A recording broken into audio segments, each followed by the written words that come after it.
আইনশৃঙ্খলা না থাকলে গণতন্ত্র অধিকার সবই অর্থহীন হয়ে পড়বে, পুলিশ কর্মকর্তাদের সঙ্গে বৈঠকে প্রধান উপদেষ্টা। ওআইসি মিশন প্রধানদের সঙ্গে নির্বাচন কমিশনের বৈঠক, প্রবাসীদের ভোট নিশ্চিত করতে প্রক্সি ভোটের বিকল্প নেই, মত কমিশনারদের। বিএনপির 16 বছরের আন্দোলন আর জুলাই অভ্যুত্থান নিয়ে বিভাজন তৈরির অভিযোগ নেতাদের, দুর্নীতিবাজদের গ্রেফতার না করায় প্রশ্ন।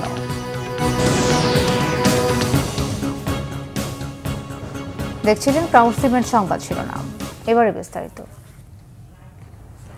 পুলিশকে অবহেলা করে পাশ কাটিয়ে নতুন বাংলাদেশ গড়া যাবে না বলে মন্তব্য করেছেন অন্তর্বর্তীকালীন সরকারের প্রধান উপদেষ্টা অধ্যাপক মোহাম্মদ ইউনূস। আইনশৃঙ্খলা না থাকলে গণতন্ত্র অধিকার সবই অর্থহীন হয়ে পড়বে মনে করিয়ে পুলিশকে আইন অনুযায়ী চলার আহ্বান জানান অধ্যাপক ইউনূস। অন্ধকার যুগের প্রধান সহযোগী হিসেবে পুলিশের যে বদনাম হয়েছে, নতুন বাংলাদেশে আইনের প্রতিপালনের মধ্য দিয়ে সে অবস্থা থেকে পুলিশকে বেরিয়ে আসতে হবে বলে মন্তব্য করে প্রধান উপদেষ্টা। তিনি বলেন, পরাজিত শক্তির সব ষড়যন্ত্র প্রতিহত করার মধ্য দিয়ে পুলিশকে সে আস্থা অর্জন করতে হবে, তবে অবশ্যই আইন ভেঙে নয়, আইনের মধ্যে থেকে। তেজগাঁওয়ে প্রধান উপদেষ্টার কার্যালয়ে পুলিশ সুপার সহ পুলিশের ঊর্ধ্বতন কর্মকর্তাদের সাথে বৈঠকে প্রধান উপদেষ্টা ডক্টর মোহাম্মদ ইউনূস এসব কথা বলেন। বৈঠকে পুলিশের মহাপরিদর্শক সহ মাঠ পর্যায়ের পুলিশ কর্মকর্তারা 5 আগস্ট পরবর্তী পুলিশ পুনর্গঠনের মাঠ পর্যায়ে বিভিন্ন সমস্যা তুলে ধরেন। গণতন্ত্র কি, অধিকার কি, মানুষ নাগরিকদের কি, কিছুই থাকে না। কাজে এটাই ছিল মূল জিনিস, যে আমরা পুলিশকে অবহেলা করে কিংবা পাশ কাটিয়ে গিয়ে দেশ করতে পারবে না। তারাই সম্মুখ সারির মানুষ। পুলিশ বাহিনীরও মুশকিল হলো, ওই অন্ধকার যুগের তারা অ্যাক্টিভ পার্টিসিপেন্ট ছিল। নিজের ইচ্ছায় না, সরকারি কাজ করতে হয়, কাজে কাজ করেছে, আমরা কাজ করছি, আমাদের হুকুম পেয়েছে, করেছে, করতে করতে আমরা ওরকম চিন্তাতে পড়ে গেছি। কাজে নতুন বাংলাদেশ সৃষ্টি করার জন্য তোমাদেরকে ওই চিন্তা থেকে বেরিয়ে আসতে হবে, যে না, আমরা নতুন বাংলাদেশ সৃষ্টি করব। বড় পরিসরে প্রবাসীদের ভোট নিশ্চিত করতে চাইলে প্রক্সি ভোটের বিকল্প নেই বলে মনে করে নির্বাচন কমিশন। দুপুরে নির্বাচন কমিশন ভবনে প্রবাসী ভোট ও নির্বাচন নিয়ে ওআইসিভুক্ত 19 দেশের রাষ্ট্রদূতের সঙ্গে বৈঠক শেষে একথা বলেন নির্বাচন কমিশনার ব্রিগেডিয়ার জেনারেল অবসরপ্রাপ্ত আবুল ফজল মোহাম্মদ সানাউল্লাহ। এ সময় তিনি বলেন, নির্বাচন কমিশন অতীতের পথে হাঁটতে চায় না, তাই প্রবাসীদের ভোটদানের ব্যবস্থায় গুরুত্ব দিচ্ছে। তাদের ভোট দিতে যাতে কোনো ঝামেলায় পড়তে না হয়, সেজন্য আইনগত বিষয়টি দেখবে কমিশন। নির্বাচন কমিশন প্রবাসীদের ভোটাধিকার নিশ্চিত করতে 3টি পদ্ধতি নিয়েছে: পোস্টাল ব্যালট, অনলাইন ভোটিং ও প্রক্সি ভোট।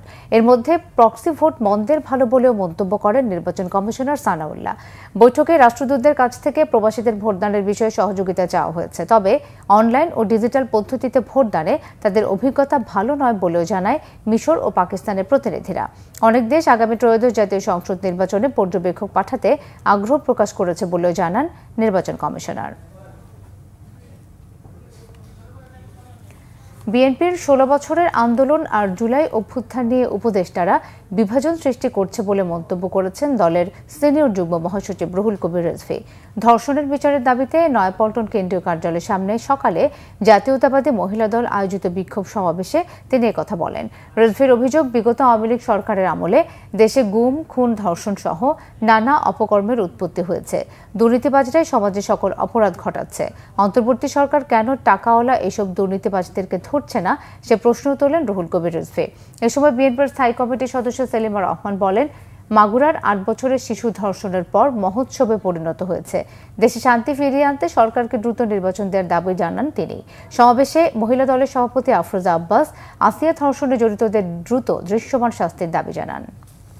নারী নির্যাতন, নিপীড়ন ও ধর্ষণের অভিযোগে দায়ের করা সকল মামলার দ্রুত বিচার দাবি করে মানববন্ধন করেছে ঢাকা বিশ্ববিদ্যালয়ের অপরাধ বিজ্ঞান বিভাগের শিক্ষক ও শিক্ষার্থীরা। সোমবার সকালে অপরাজেয় বাংলার সামনে মানববন্ধন করেন তারা। বিচারহীনতার সংস্কৃতির কারণেই একের পর এক ধর্ষণ ও হত্যার ঘটনা ঘটছে বলে দাবি করেন তারা। বিভিন্ন সময় দায়ের করা মামলাগুলোর বিচার দ্রুত শেষ না হওয়ার সংস্কৃতি থেকে বের হবার তাগিদ দেন। অপরাধীদের দ্রুত এবং দৃষ্টান্তমূলক শাস্তির জন্য প্রয়োজনে আইন সংশোধনের দাবিও জানান তারা। বর্তমান বাস্তবতায় নারীর প্রতি অন্যায় বন্ধে দায়ের করা মামলাগুলো দ্রুত বিচার ট্রাইব্যুনাল বিচার করার দাবি জানানো হয় মানববন্ধন থেকে। মানববন্ধন শেষে অপরাজেয় বাংলার পাদদেশ থেকে একটি র্যালি বের করেন শিক্ষক শিক্ষার্থীরা। দ্রুত ট্রাইব্যুনাল করে হোক, আপনি 15 দিনের মধ্যে করেন, 7 দিনের মধ্যে করেন, এইগুলো করে কিন্তু আমার অবশ্যই বিচার নিশ্চিত করতে হবে, যেটা আসলে একটা উদাহরণ দৃষ্টান্ত স্থাপন করবে। সরকারকে আরো কঠোর হতে হবে, একই সঙ্গে নারীর প্রতি সহিংসতা রোধে শাস্তিগুলো অত্যন্ত কার্যকর করতে হবে। পরিবেশ অধিদপ্তর ঘেরাও করে দুর্নীতিবাজ কর্মকর্তাদের অপসারণের দাবি জানিয়েছে বাংলাদেশ আরসি মালিক শ্রমিক কল্যাণ অ্যাসোসিয়েশন। মঙ্গলবার সকালে পরিবেশ অধিদপ্তরের সামনে আয়োজিত কর্মসূচিতে সংগঠনটির নেতারা অভিযোগ করেন, ব্রামার সাবেক সভাপতি আসাদুজ্জামান ও পরিবেশ অধিদপ্তরের বায়ুমান শাখার পরিচালক জিয়াউল হক সহ দুর্নীতিবাজ কর্মকর্তারা সিন্ডিকেট করে কুলিং গ্যাসের দাম বাড়িয়েছেন। গত সরকারের আমলে হাজার হাজার কোটি টাকা দুর্নীতি ও লুটপাট করেছে তাদের সিন্ডিকেট। সঠিক তদন্ত করে তাদের আইনের আওতায় আনার দাবি জানান আরসি মালিক ও শ্রমিকরা। দ্রুত সময়ের মধ্যে দাবি না মানা হলে আরো বৃহত্তর কর্মসূচি দেওয়ার হুঁশিয়ারি দেন তারা। একই সঙ্গে সিন্ডিকেটের মাধ্যমে কিভাবে কুলিং গ্যাসের দাম বাড়ালো সে বিষয়ে জাতিসংঘের সহযোগী প্রতিষ্ঠান ইউএনডিপির কাছে সুস্পষ্ট ব্যাখ্যা চান বক্তারা। পুঁজিবাজারে বিনিয়োগকারীদের জন্য 50 লাখ টাকা পর্যন্ত গেইন ট্যাক্স মওকুফ চাওয়ায় ডিএসসি চেয়ারম্যানের উপর ক্ষেপে গেলেন এনবিআর চেয়ারম্যান। এই বাজার কখনো অলিগার্কদের জন্য হতে পারে না বলেও মন্তব্য করেন তিনি। সকালে রাজধানীর আগারগাঁওয়ের রাজস্ব ভবনে ঢাকা ও চট্টগ্রাম স্টক এক্সচেঞ্জ সহ আর্থিক খাত সংশ্লিষ্টদের সাথে প্রাক বাজেট আলোচনায় তিনি এই তাগিদ দেন। বৈঠকে বাজেট প্রস্তাবনায় ডিএসসি চেয়ারম্যান মমিনুল ইসলাম মন্দার কবলে আটকে থাকা পুঁজিবাজারকে টেনে তুলতে এবার 15% গেইন ট্যাক্স মওকুফের দাবি জানান। জবাবে এনবিআর চেয়ারম্যান জানান, কর সুবিধা দিয়ে পুঁজিবাজারের কোনো লাভ হয়নি। মন্দার এ বাজারেও যারা 50 লাখ টাকার বেশি মুনাফা করে তাদের কেন এই সুবিধা দেয়া হবে তার যৌক্তিকতা নিয়ে প্রশ্ন তোলেন তিনি। পুঁজিবাজারের দুর্বলতা দূর করতে সুশাসনের ঘাটতি পূরণের পরামর্শ দেন আব্দুর রহমান খান। তবে যৌক্তিকতা বিবেচনায় আসছে বাজেটে আবগারি শুল্ক কমানোর আশ্বাস দেন তিনি। সিলেটে হযরত শাহজালাল রহমতুল্লাহ আলাইহির মাজারে এক কাতারে ইফতার করছেন ধনী গরিব সহ নানা শ্রেণী পেশার বহু মানুষ। প্রতিদিন এই সংখ্যা দাঁড়ায় 3 শতাধিকে। প্রথম রোজা থেকে শুরু হয় এই গণ ইফতার কর্মসূচি। সিলেট থেকে দীপু সিদ্দিকের তথ্য, ছবিতে ডেস্ক রিপোর্ট। 750 বছর আগে নিজ আস্তানায় ভক্ত আশেকানদের নিয়ে ইফতারের প্রচলন করেন হযরত শাহজালাল রহমতুল্লাহ আলাইহি। তা চলছে এখনো। সিলেটে শাহজালালের মাজারে প্রতিদিন 3 শতাধিক রোজাদারকে ইফতার করানো হয়। খিচুড়ি, বিরিয়ানি থেকে শুরু করে গরু অথবা মুরগির মাংস, ছোলা, পেঁয়াজু, জিলাপি, খেজুর সহ থাকে নানা রকম খাবার। শাহজালাল মাজারের মাটির মধ্যে আমাদের জন্মভূমি, এখানে আমরা যে ইফতারি করার সুযোগ পাইছি এটা আল্লাহর কাছে হাজার হাজার লাখো কোটি সালাম। এটা আসলে একটা ভালো উদ্যোগ। আমি আসলে নিজে আন্তরিকভাবে দরগা কর্তৃপক্ষকে ধন্যবাদ জানাচ্ছি। ভালোই লাগতেছে স্যার, আইসি ওলি দরবারে ইফতারি খাইতেছি।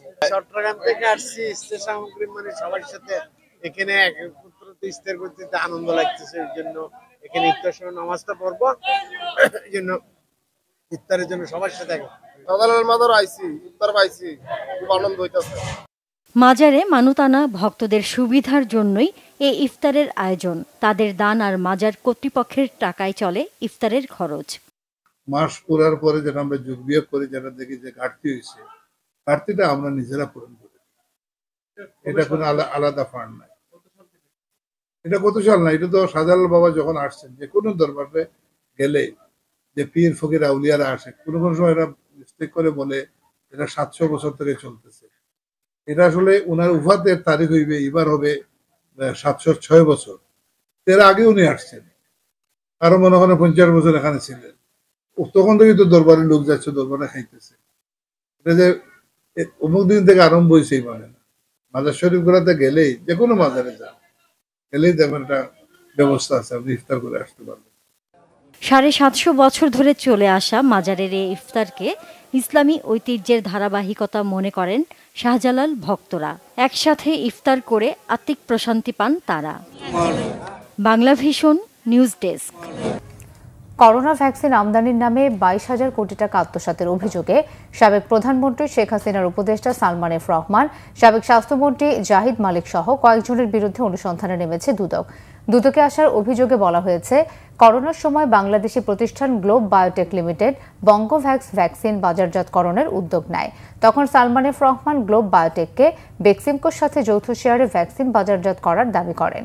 তবে গ্লোব বায়োটেক তাতে সায় না দিলে আমদানির পথ বেছে নেয় সালমান এফ রহমান। জাহিদ মালিক সহ বিগত সরকারের সিন্ডিকেটে আরও ছিলেন তৎকালীন স্বাস্থ্য সচিব লোকমান হোসেন, বাংলাদেশ চিকিৎসা গবেষণা পরিষদের চেয়ারম্যান মোদাসের আলী ও প্রধানমন্ত্রীর সাবেক মুখ্য সচিব আহমদ কায়কাউস। এই সিন্ডিকেটের শক্তির বলয়ে আটকে যায় বঙ্গভ্যাক্স। অন্যদিকে ভ্যাকসিন আমদানির মাধ্যমে চক্রটি 22,000 কোটি টাকা লুটে নিয়েছে এমন অভিযোগের সত্যতা পাওয়ার দাবি করেছে দুদক। এ বিষয়ে বিস্তারিত তদন্তে নেমেছে সংস্থাটি। এমআরটি পুলিশ সদস্যদের হাতে মেট্রো রেলের 4 কর্মী লাঞ্ছিত হবার ঘটনায় তদন্ত কমিটি গঠন করেছে কর্তৃপক্ষ। বহিষ্কার করা হয়েছে 2 পুলিশ সদস্যকে। সকাল 10টার পর থেকে টিকিট কাউন্টার চালু করেছে ডিএমটিসিএল কর্মকর্তা-কর্মচারীরা। এক বিজ্ঞপ্তিতে ডিএমটিসিএল এর কর্মকর্তা-কর্মচারীরা জানান, রবিবার বিকাল 5:15টার দিকে ডিএমটিসিএল এর 4 জন কর্মী এমআরটি পুলিশের হাতে মৌখিক ও শারীরিক লাঞ্ছনার শিকার হন।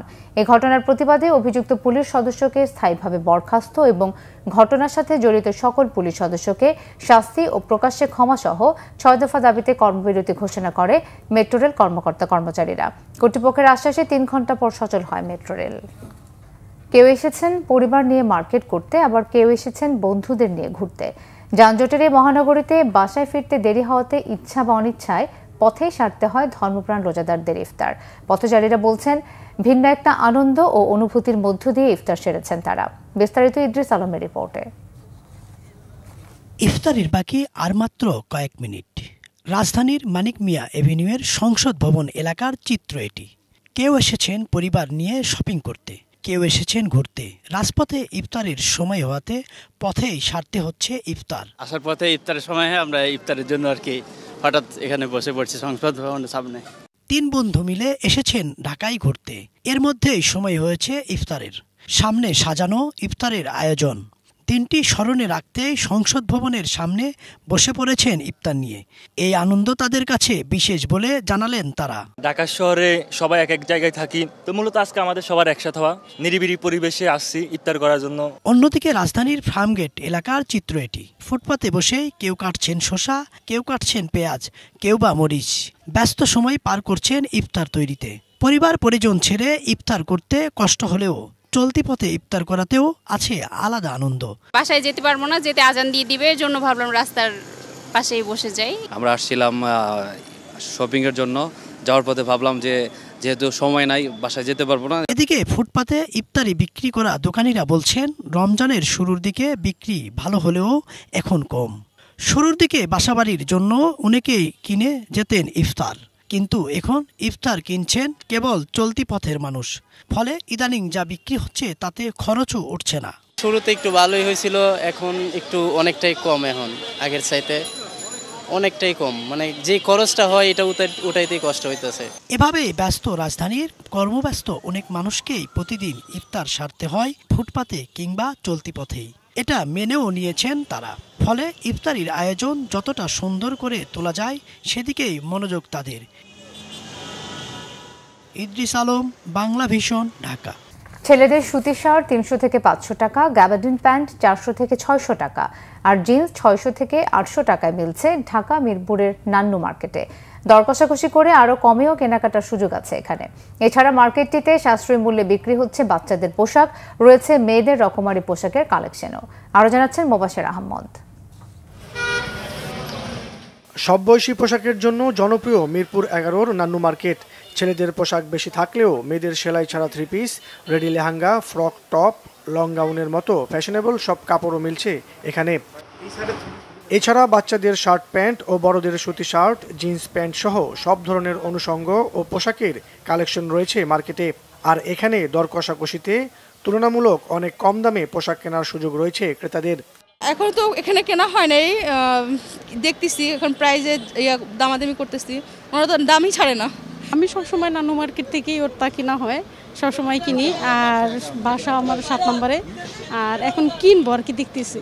গেঞ্জি আর শার্ট বাবার সাথে এসেছি আর আম্মু।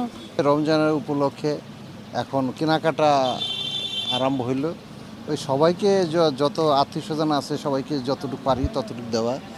আর যেহেতু আমার বাসা 11 নম্বর, নান্নু মার্কেটে সচরাচর আসা হয়। সন্ধ্যা থেকে রাত 10টা পর্যন্ত ক্রেতাদের উপস্থিতিতে বেশ জমজমাট থাকে নান্নু মার্কেট এলাকা। পরিবারের কেনাকাটা সারতে সকালেও ক্রেতাদের উপস্থিতি বেড়েছে। ঈদকেন্দ্রিক ব্যবসা এখনও জমে না উঠলেও মেট্রো রেল চালু হওয়ায় ক্রেতাদের উপস্থিতি বেড়েছে বলছেন ব্যবসায়ীরা।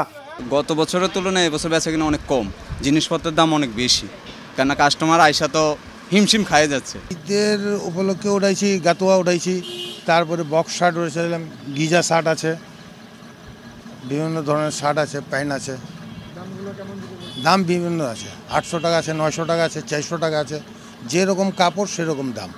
মিরপুর তো বটেই, মিরপুরের বাইরে থেকেও শহরের নানা প্রান্ত থেকে বাজেটের মধ্যে বাজার করতে এই মার্কেটে আসেন ক্রেতারা।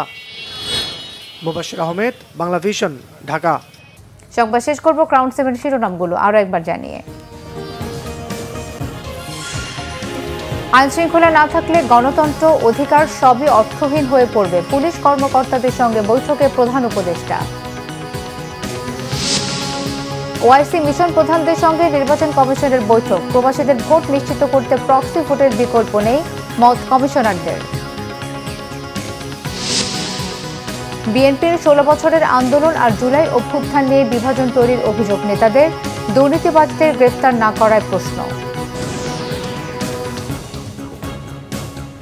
এই ছিল এখনকার মতো। পরের সংবাদ বিকেল 4টা, এর আগে 3টা রয়েছে নিউজ টপ 10 দেখার আমন্ত্রণ রইল। এছাড়াও বাংলা ভিশন সংবাদ ও সংবাদ সংশ্লিষ্ট অনুষ্ঠান দেখতে ভিজিট করুন www.bbnews24.com ও facebook.com/banglavision news এবং সাবস্ক্রাইব করুন youtube.com/banglavision।